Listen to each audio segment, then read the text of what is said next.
one funny thing that happened is when I was a young lawyer, I was representing a big bank in New York, and I had a client. We dealt exclusively by telephone because we didn't have Zoom, back then. And we were going to meet for the first time in Anchorage, Alaska, where I was working on a big financing for the Alaska Power Authority. And so we were going to meet in the lobby of the hotel and go to dinner and begin to talk about the documents. So when I met my client for the very first time, he was shocked. He had no idea that I was Asian.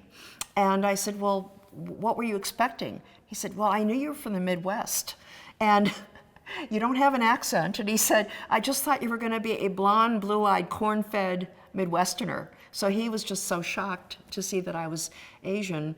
And speaking of the accent, I'm often asked by people I meet for the first time, and complete strangers, cab drivers striking up a conversation, where are you from?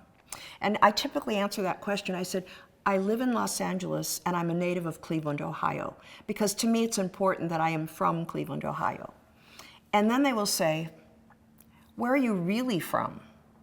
And I say, well, I was born in a hospital in Cleveland, Ohio, but they pursue it.